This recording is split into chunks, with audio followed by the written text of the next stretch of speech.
Të nderuar shikues dhe dëgjues, përshëndetje. Selam aleikum. Ja ku jemi së bashku dhe sonte këtë të premtë mes podcast. Këtë javë do të flasim për një temë interesante, e ardhmja e medias në Kosovë. Për këtë temë kemi të ftuar profesor Jeton Mehmetin, cilit i dëshiroj mirëseardhje. Profesor, mirëseardhje. Mirë se u gjeta, faleminderit për ftesën. Faleminderit juve që keni pranuar. Profesor, jeni edhe ish kryetar i Këshillit Pavarur të Mediave. Si e vlerësoni gjendjen aktuale të mediave në Kosovë? Duke qenë se kemi punuar direkt në kuptimin e mbikëqyrjes së mediave dhe kuptimin e licencimit dhe monitorimit të mediave, i cili ka qenë funksion pra i Komision Pavarur për Media, mund të themi që Kosova karakterizohet me një pluralizëm medial dhe kjo nënkupton se në vendin tonë ka mjaft media të cilat jo vetëm që janë të shumë llojshme në përmbajtje, por janë edhe në kuptimin e ideologjik, pra janë të laramanishme dhe kjo është një përparësi në një vend demokratik në kuptimin që qytetarët kanë mundësi që jo vetëm të zgjedhin media të ndryshme, por edhe të ballafaqohen me ide, kanë vështrime të ndryshme dhe kjo në sistemin demokratik ndihmon pra, sepse është e kundërta një monopoli. Monopol në sistemet demokratike nuk duhet të ketë kuptimin e narrativës së interpretimit të një çështje politike ose ekonomike, pra në vendin tonë ka mjaftueshëm media të cilat janë të lira, ka vetë cenzur aty këtu, pra kryesisht për shkaqe të ndryshme, qofshin politike ose financiare, por në nivel të përgjithshëm, në vendin tonë ekziston një legjislacion i cili e garanton lirinë e shprehjes, e garanton lirinë e opinionit edhe të qytetarëve, pra, dhe kësaj pra mund të themi që mediat e luajnë rolin e vet, që është një pushtet i katërt në sistemin demokratik. Si ka evoluar ndër vite, profesor, kjo zhvillimi i mediave në përgjithësi në Kosovë? Fillimisht fokusi ka qenë tek televizionet, pra që të hapen televizionet dhe ata me frekuencë toksore, për duke qenë se frekuencat e një vendi janë të limituara. Pastaj ka evoluar teknologjia dhe kemi një sistem të ri, sistemin kablor, i cili mundson një pako me televizione, si dhe themelimin e televizione pa pasur nevojë ato që të kenë një frekuencë, sepse përmes kësaj teknologjie pra qytetarit i bartet një pako me televizione dhe kësaj pra është mundsuar edhe një rritje e hofshme e televizioneve në vendin tonë. Në KPM janë të regjistruar rreth 130 televizione, që është një numër bukur i lartë pra, dhe kjo pra e mundson që edhe individet të cilët kanë aspirata, për natyrisht edhe i plotësojnë kriteret të cilat i parashë ligji, të hapin televizione të reja. Dhe pastaj kemi edhe një ekspansion të mediave online, pra media të cilat operojnë vetëm në versionin online, dhe të cilat operojnë tani edhe përmes rrjeteve sociale, dhe kësaj pra kemi një shumëllojshmëri edhe të formatit të mediave, televizione, radio dhe media online, dhe këto janë 3 llojet e mediave të cilat operojnë në vendin tonë. Profesor, si është e mundur shkalla e varfërisë në Kosovë të jetë e lartë, ndërkohë paralelisht edhe numri i televizione, po themi, të jetë i lartë? Keni të drejtë kuptimin që të bëhet një televizion, një media kërkon financa, dhe për fat të keq nuk mund të themi që të gjitha mediat të cilat i shohim janë në një nivel të qëndrueshmërisë. Falni, po. Nuk janë në një nivel të kënaqshëm të qëndrueshmërisë financiare. Dhe kjo nënkupton se të bërit biznes me media nuk është edhe aq profitabile në vendin tonë. Por tani ekziston niset si e tillë, profesor, me qenë se e përmendet të bërit biznes me media. Niset si e tillë apo ndryshon përgjatë rrugtimit? Është televizioni si biznes apo më shumë si lloj misioni i cili praktikohet? Por realisht çdo media ka 3 qëllime. Para është qëllimi i informimit, pra që të bëj rolin e mediumit, pra që të informoj publikun përmes lajmeve. Pastaj ka edhe qëllim të edukimit, që duhet të gjeneratat e reja të edukohen për arsye të ndryshme, pra për çështje të ndryshme. Dhe disa media kanë edhe qëllimin e argëtimit. Prandaj në vendin tonë kemi 2 lloje të mediave, një që janë generalistike, të përgjithshme, e që i përmbajnë ose tentojnë të përmbushin që të 3 këto kritere, po ashtu kemi edhe media tematike, të cilat synojnë vetëm përmes argëtimit të zem, ose edukimit të keni para ato televizion që janë dokumentare kështu me radhë, ose përmes filmave, të mbushin veprimtarin e tyre.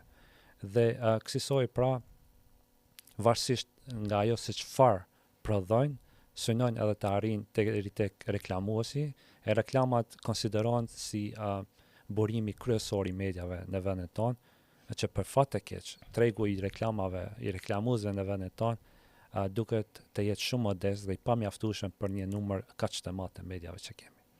Profesor, përmendet pjesën e reklamave që mbajnë gjallë ndoshta një televizion. Kush e përcakton sot agenda setting, skema programore themi të një televizioni? A ka sot gazetari apo algoritmi është ai përcakton narrativën përgjithësi edhe tek ato online? Qëllimi primar i çdo media është të krijojë një audiencë besnike, pra që të krijojë njerëz të cilët e çmojnë atë se çfarë shohin ose lexojnë. Dhe kësaj ajo audiencë pra do të tërheqte edhe reklamuesit të cilët do donin që produktet, shërbimet e tyre t'i plasonin aty që në mënyrë që të ketë shikueshmëri apo dëgjueshmëri sa më të madhe. Dhe pra qëllimi primar është rritja e audiencës tek çdo reklamues, tek çdo media, dhe kësaj pra duke synuar që të zbulohen audiencat e reja apo të tërhiqen audiencat e reja, ndonjëherë mediat kërkojnë edhe të jenë pak më ndryshe, pra që të tërheqin vëmendje, dhe kësaj pra synojnë edhe të tërheqin edhe reklamues të ndryshëm.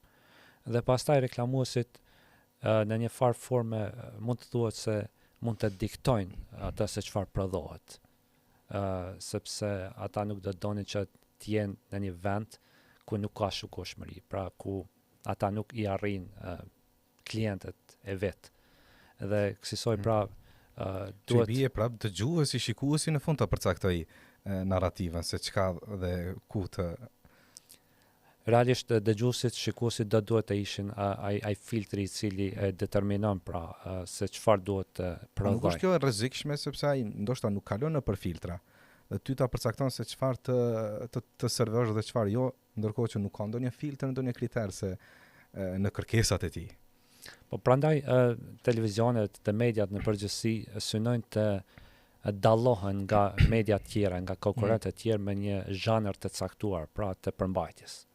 Dhe kësaj ata synojnë një audiencë specifike, pra përmes të cilës dëshirojnë të plotësojnë pritshmëritë e asaj audiencë. Dhe shpeshherë pra kemi media të cilat dallohen. Për shembull, kemi media të cilat bëjnë vetëm gazetari hulumtuese, investigative. Kemi të tjera të cilët merren vetëm me showbiz, keni parë ndoshta që shpeshherë prodhojnë edhe formate të tipit reality show, e cila ofron një shikueshmëri të madhe dhe natyrisht edhe pastaj edhe reklamues të mëdhenj. Dhe kësaj pra mediat synojnë që të gjejnë një vend brenda këtij, brenda një gare të madhe për audiencë dhe pastaj të specializohen në atë drejtim. Profesori, përmendet edhe lajmet online, apo rrezikon gazetarin rrjetet sociale, sepse dal nga dal po zhvendoset edhe po humbet roli i efekti edhe i radios edhe i televizionit. Kjo është një dukuri e re, për të cilën nuk është vetëm Kosova, me të cilën nuk është vetëm Kosova që po ballafaqohet, por edhe vende të tjera. Dhe këtu kemi një përzierje të mediave, të cilat në kuptimin media si biznese ose si organizata jo qeveritare që kanë një pronësi, që kanë një ekip editorial, të cilat kanë punonjës të caktuar dhe të cilat kanë standarde të cilat duhet të përmbushin kur prodhojnë lajme dhe informacion, dhe kategoria dytë që janë individ të caktuar, pra shpeshherë nuk dihet pronësia e tyre, nuk dihet nëse ka redaksi, nuk dihet nëse tentojnë të paktën të plotësojnë standardet e etikës së gazetareske, dhe pastaj tek audienca e përgjithshme është vështirë të dallohet një medium kredibil, një medium i cili ka një adresë dhe i përmbahet standardeve gazetareske, dhe një faqe anonime e cila nuk i përmban këto kritere. A mund të kontrollohen, të menaxhohen, profesor, këto? Ajo çfarë ne synojmë është që të edukojmë masën, të edukojmë qytetarën në kuptimit të verifikimit të informatave që ata konsumojnë. Po dhe kjo ndoshta nuk është aq e arritshme, ndoshta më e lehtë mund të jetë kontrolli diçkaje online që në fundit ka ndoshta një burim më lehtë të qasshëm se sa edukimi i gjerë.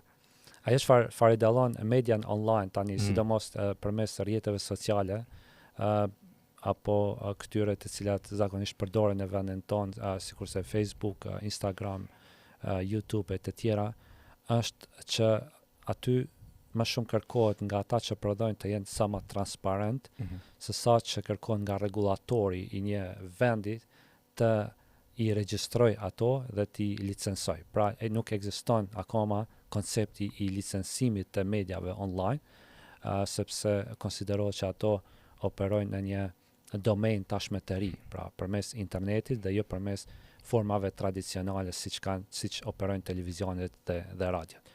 Prandaj është vështirë që të kërkohet që të i plotësojnë kriteret strikte me të cilat ngarkohen televizionet dhe radiot. Profesor, një pyetje ndoshta kështu e përditshme. Gjatë kohës kur keni qenë në mandatin si kryetar në Këshillin e Pavarur të Media, ka pasur raste ndoshta gjatë monitorimit të televizioneve kur dikush nuk i ka mbajtur asnjë kriter dhe jeni detyruar që të penalizoni punën e saj? Por realisht puna jonë në KPM është fokusuar fillimisht në ndërtimin e një standardi të ri, ku ka transparencë fillimisht të pronësisë së mediave, pastaj ku ka respektim të kodit të etikës dhe ku në rast të shkilen këto, sidomos kjo e dyta, është dashur të ndërmarrin veprime. Dhe kësaj ajo çfarë kemi bërë është fillimisht kemi ndërtuar rregullore të reja, sidomos sa i përket mbrojtjes së fëmijëve dhe mbrojtjes së audiencës nga lajmet e ndryshme, pra që nuk i plotësojnë kriteret e kodit të etikës. Dhe kësaj pra përveç anës së rregullimit është dashur të intervenojmë her pas here edhe aty ku ka pasur shkelje të kodit të etikës. Dhe gjithmonë në bazë të ligjit që me të cilin kemi vepruar, ose është shqiptuar një vrejtje, ose është shqiptuar një masë ndeshkuese në kuptimin e dhënies së hapësirës së palëve për të cilat është diskutuar, pra në kuptimin e korrigjimit të lajmit. E në disa raste kemi shkuar edhe me atë çfarë lejon ligji, pra sanksionimi monetar i mediave, edhe kjo nuk është që kemi dashur ta bëjmë, por jemi detyruar sepse ka qenë shkelje të përsëritshme dhe kësaj pra mekanizmat të cilat i ofron ligji që nga vretja deri tek ndëshkimi monetar i kemi përdorur të gjitha, sepse kemi dashur që të bëjmë me dije mediave se pavarësisht lirisë së madhe që keni për të vepruar, ka edhe rregulla dhe ka edhe kodet e etikës që duhet t'i përmbani, sepse përgjegjësi është edhe për mediat, pra që të merren me këtë punë. Profesor, kur jemi te liria e mediave, lexova sonte, ishte një rezultat, një publikim nga vendi 99 që ishte Kosova, kishte dalë në vendin e 84. A ka Kosova media të pavarura, a ka liri të shprehjes të mjaftueshme? Ishte edhe Ballkani diku ngjashëm që kishte lëvizur 3-4 vende. Është kaja e duhur e Kosovës në këtë aspekt? Fillimisht sa i përket rangimit në rangun e mediave, pra sa i përket reporterëve pa kufi, kjo është një lëvizje pozitive, pra që duhet të çmohet. Por akoma nuk jemi në vendin ku kemi qenë të zamë në vitin 2023, kur kemi qenë në vendin e 57, pra standardet që kemi vendosur ne vetë, pra akoma nuk po mund t'i arrijmë. Ka lëvizje, por për Evropën, si vend evropian, është pak. Është i pamjaftueshëm. Okay. Akoma jemi në atë statusin e përgjithshëm që konsiderohet si status i vendit me vështirësi të operimit të mediave. Pra, dhe kësaj duhet të bëhen më shumë hapa. Por ajo çfarë duhet të potencoj po ashtu është që liria e mediave në vendin tonë është e garantuar me kushtetutë. Dhe Kushtetuta e Republikës së Kosovës, neni 40, që flet për lirinë e shprehjes, ka 2 paragraf. Një i pari që garanton lirinë e shprehjes së personave, individëve, qytetarë për të shprehur dhe për të marrë informacion, dhe askush nuk mund t'ia mohojë këtë të drejtë. Por paragrafi i dytë thotë se në Kosovë megjithatë mund të bëhen ligje, mund të ketë ligje që ndalojnë një gjuhë e cila mund të konsiderohet gjuhë e urrëties. Dhe kjo është rregulluar pastaj me kodin penal në vendin tonë që ndalon gjuhën e urrëties dhe po ashtu me një ligj tjetër që është ligji civil kundër shpifjes dhe fyrjes, i cili ndalon çfarëdo lloj të deklarimit publik në të cilin ka shpifje, dhe shpifje nënkupton deklarimi një informate për të cilin ai që e deklaron e di ose do duhet ta dinte se nuk është e vërtet dhe ajo deklarat rrenon reputacionin e dikujt tjetër. Pra kjo konsiderohet shpifje. Këto elemente, pra gjuha urrëties dhe gjuha dhe shpifja në media, në deklarime publike janë të ndaluara me kodin me legjislacionin tonë. A praktikohen sanksione kur bën shkelje të tilla? Po, realisht gjykatat tani janë më të vetëdijshme për disa lloje të shkeljeve që ndodhin në vendin tonë. Për shembull, ka pasur vendime. Sigurisht. Përveç shpifjeve e gjëra. Sigurisht, po kërcënimet dallohen në dy forma. Një, kërcënimet kur bën ndaj mediave dhe gazetarëve, dhe këtu gjykatat janë më të shpejta për të vepruar, në kuptimin që të parandalohet një rrezikim i jetës së mediave apo gazetarëve. Dhe e dyta, kur mediat targetojnë një individ të caktuar dhe pastaj ai individ ankohet në gjykata për gjuhën që është përdorur nga media. Dhe këtu kemi do të kemi parasysh se gjykatat dallojnë se kush është ankuesi. Nëse ankuesi është person që mban pozitë të lartë publike dhe që i nënshtrohet një si thuash monitorimi më të ashpër nga mediat, atëherë ankesa e tij në shumicën e rasteve nuk merret parasysh për shkak se është person me përgjegjësi publike dhe madje tani ka një term për këtë që quhet padi slap në kuptimin që paditë e tilla kanë për qëllim friksimin e medias ose personit i cili ka shkruar mbi veprimet e atij personi publik, por keni parasysh që kur është në cak një person, individ privat, atëherë gjykata, sikurse kemi pas rastin e të kaluarën, mund t'i del në mbrojtje pra personit ndaj të cilit është bërë shpifje ose fyrje ose kërcënim. Sa rëndësishme është etika, edhe në raportin e komentuesit në këtë rast akuzuesit, por edhe në anën tjetër edhe të gazetarëve, të mirë informimit, të etikës gazetareske në përgjithësi. Po tani shikuesit, njerëzit, qytetarët, pra janë bërë edhe jo vetëm konsumues të lajmeve, por shpeshherë edhe prodhues dhe shpërndarës të lajmeve.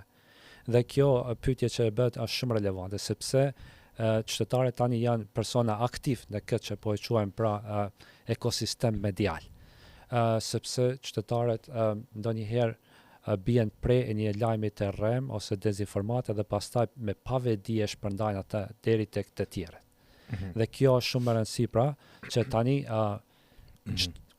kushdo që bën një postim publik ose merret me këtë punë pra duhet të ketë parasysh ta verifikon lajmin nëse është i vërtet, ta sheh nëse ka burime të lajmit brenda atij lajmi, të shef nëse titulli është si thua në lidhje me tekstin që ka aty brenda, ta shef nëse një fotografi është si thua në mos përputhje me tekstin, pra këto janë forma të cilat njerëzit të cilët prodhojnë dezinformata dhe lajme të rreme i përdorin. Dhe dezinformatat bëhen kryesisht për dy arsye, një për të krijuar klikime dhe kjo ju ofron mundësi pra financiare atyre që prodhojnë, dhe dyta bën me qëllim të keq, pra me qëllim të ndarjes së njerëzve, me qëllim të përçarjes, me qëllim të krijimit të hutisë ndaj situatave politike dhe kështu me radhë. A mendon që duhet ketë Kosova ligje të reja për mediat, a duhet shtuar mekanizma tjerë për shembull për këtë të fundit që përmendet, të shtojnë mekanizma për fact checker? Realisht edhe Bashkimi Evropian ka evoluar në kuptimin e legjislacionit të saj, sepse bota e mediave, industria e mediave po zhvillohet në mënyrë të hofshme dhe Kosova me aspiratat e saj për integrim në Bashkimin Evropian duhet të bëj atë që quhet transpozim të këtyre direktivave në ligjet tona. Por duke qenë se ligjet për mediat janë ligje shumë sensitive, këtu duhet të ketë një konsultim të gjerë publik me vetë akterët, me mediat, me qytetarët pra, në mënyrë që këto ligje të mos cenojnë lirinë e shprehjes, por në të njëjtën kohë të përmbajnë disa mekanizma të llogaridhënies për media. Dhe kësaj pra, presim që disa direktiva të cilat tani veç po implementohen në Bashkimin Evropian, gradualisht të fillojnë të fillimisht të barten në ligje në vendin tonë dhe pastaj të fillojnë të zbatohen. Aktualisht nuk është që nuk kemi ligje, pra Komisioni Pavarur për Media operon në bazë të ligjet e vet. Këshilli i Mediave të Shkruara, i cili është një organ vetë rregullues, i mbikëqyr mediat elektronike, mediat online, pra, dhe qytetarët të cilët mund të shohin të arsyeshme të ankohen pra këtij trupi vetë rregullues, do të shohin se ky KMSHK në këtë rast do të merr vendime të cilat shpeshherë pra u japin përparësi qytetarëve të cilët kanë qenë caki ndonjë raportimi jo korrekt. Çfarë me dezinformimin? Është në gradë të dur dhe si në pyetje si e sheh rolin, efektin e inteligjencës artificiale tek mediat në Kosovë? Por realisht sikurse edhe në industri tjera, inteligjenca artificiale duhet parë më shumë si mekanizëm për të ndihmuar punën të cilën e bën njerëzit, të cilën e bën profesionistat, sesa si një zëvendësim i punës së gazetarëve dhe mediave. Pra, nëse inteligjenca artificiale përdoret për të lehtësuar punën e mediave dhe gazetarëve, atëherë megjithatë në fund të fundit autorësia i mbetet një mediumi të caktuar. Por nëse inteligjenca artificiale përdoret për dezinformata dhe për krijim të lajmeve të rreshme, atëherë kjo nënkupton një keqpërdorim të një teknologjie e cila mund të përdoret për të mirë në vend se për të keq. Po profesor, po ju e dini që lajmi i rrem merr shumë më shumë havë se sa lajmi i vërtet. Po ashtu dhe demanti merr shumë më pak vëmendje se sa një lajm i rrem. Atëherë si t'ja bëhet përveç edukimit të masës së gjerë si mekanizëm që përmendën në fillim? Realisht nëse këto lajme shpërndahen prej mediave të cilat janë të licencuara, pra televizionet dhe radiot, është adresa për t'u ankuar që është Komisioni Pavarur për Media. Nëse këto shpërndahen nga mediat online të cilat operojnë në vendin tonë, adresa për ankim është Këshilli i Mediave të Shkruar të Kosovës.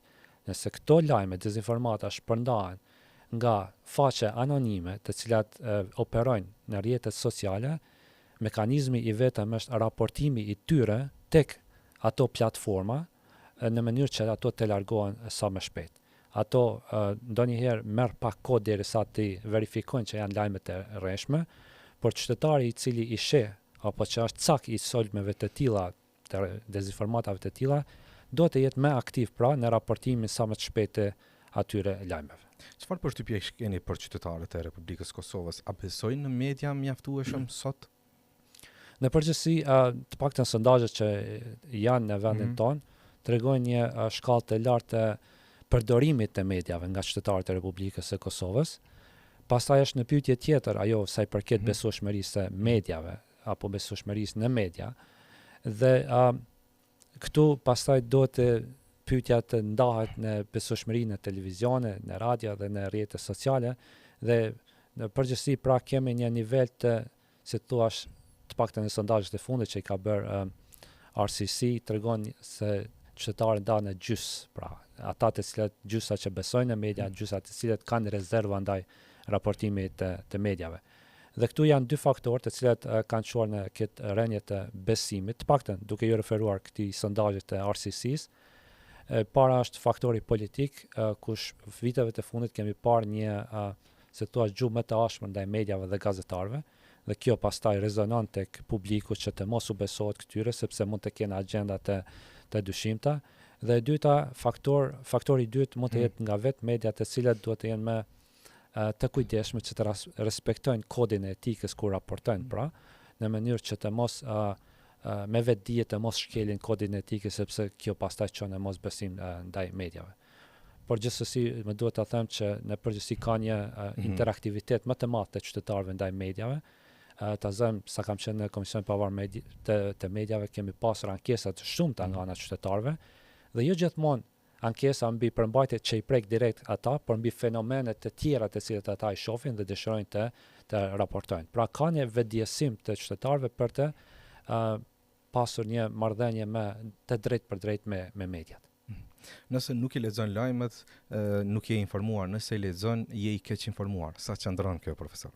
Nuk do doja të thjeshtëzoja në këtë formë, sepse të paktën televizionet tona dhe kemi 10 ose 11 televizionet të cilat kanë një si thua një grup të madh të profesionistëve, të gazetarëve të cilët bëjnë punën e tyre dhe në mbrëmje, pra në edicionin e lajmeve, synojnë që të plasojnë vetëm informata të sakta, korrekte, dhe ajo çfarë duhet të themi që gazetarët nuk i prodhojnë lajmet, lajmet i prodhojnë aktorët e tjerë, pra janë politikanët, janë fenomenet e ndryshme, institucionet që prodhojnë, gazetarët pastaj vetëm i raportojnë ato lajme.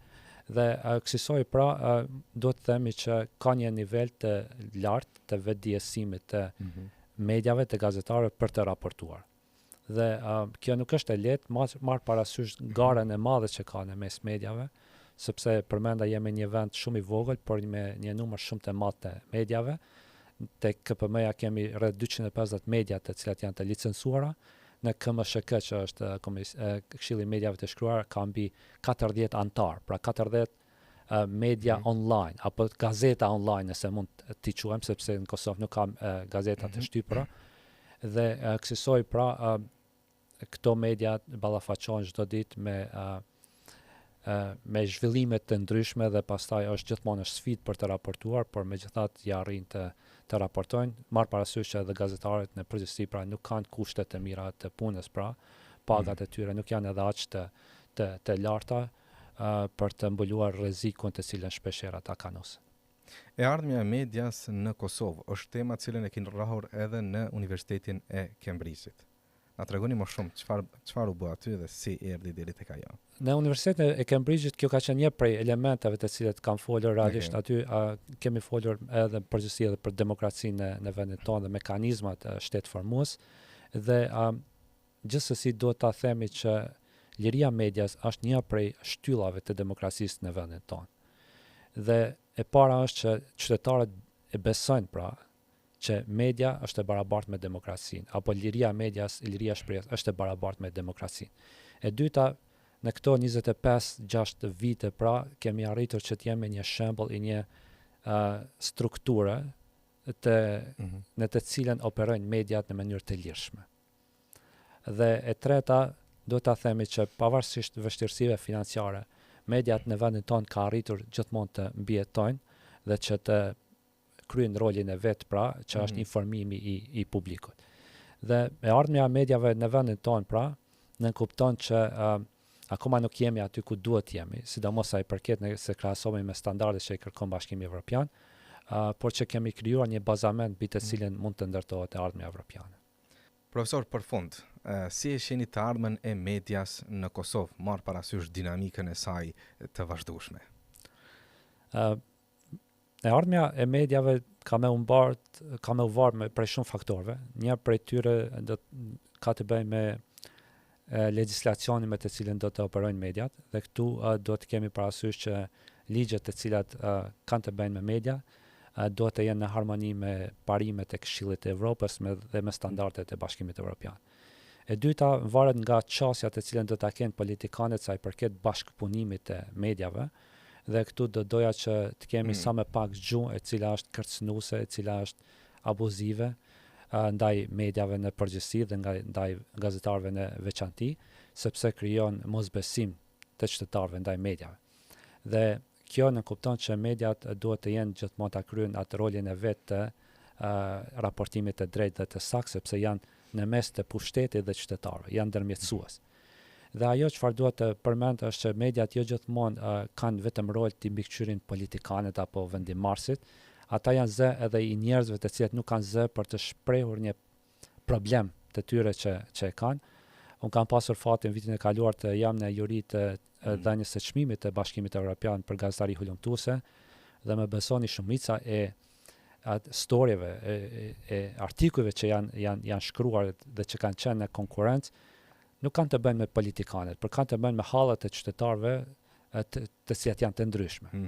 Dhe shpeshherë qytetarët duke i përdorur mediat arrin që kauzat e veta, problemet e tyre pra ti vende pa dhe pastaj të kërkojnë drejtësi përmes tyre. Dhe krejnë në fund vetë mediat duhet të punojnë pak më shumë në dy rrafshe, e para në krijimin apo në përmbajtjen e standardeve gazetareske, sepse të përmbash standardeve gazetareske në kupton që raportimi gjithmonë të jetë apo të tentohet të jetë gjithmonë i sakt me burimet e verifikueshme, pa dezinformim, duke ruajtur privatësinë e njerëzve dhe gjithmonë të mirën e publikut, pra, për interes të publikut dhe jo në interes të grupeve të caktuara, qofshin politike apo ekonomike dhe biznesore. Dhe rrafshi i dytë është që media duhet të investojnë pak më shumë në kuptimin e teknologjisë, sepse mediat në të ardhmen duhet të përdorin sa më shumë teknologji dhe atë për të mirë, pra, dhe jo për të zaventsuar rolin e tyre, dhe kjo natyrisht ne kupton edhe pak më shumë, pra, të hyra financiare për media, dhe kësaj duhet të gjenden edhe mekanizmat të forcimit financiar. Në të kundërtën, influencerët do të marrin pozitën e gazetarëve dhe do ta bëjnë punën ashtu siç dinë vetëm ata. Pra kjo është rreziku, pra, që influencerët kanë agjendat e tyre biznesore kryesisht, ndonjëherë edhe për natyrisht për të çuar përpara një ideologji të caktuar, por media në kupton një grup i individëve të cilët kanë një redaksi dhe aty ka përgjegjësi nga i pari deri tek i fundin atë se çfarë i plasohet publiku, dhe kjo në kupton se aty faktet të dhënat, lajmet verifikohen, sepse qëllimi është që të raportohet drejt. Qartë, profesor Jeton, faleminderit që ishe sot me ne në studio. Ju faleminderit edhe juve për mundësinë edhe një herë. Dashur miq, ishte kjo epizoda radhase z podcast, uroj të keni kaluar çaste këndshme, të dobishme. Ne me kaq që përmbyllim deri javën e ardhshme, mirëbeqje, natën e mirë.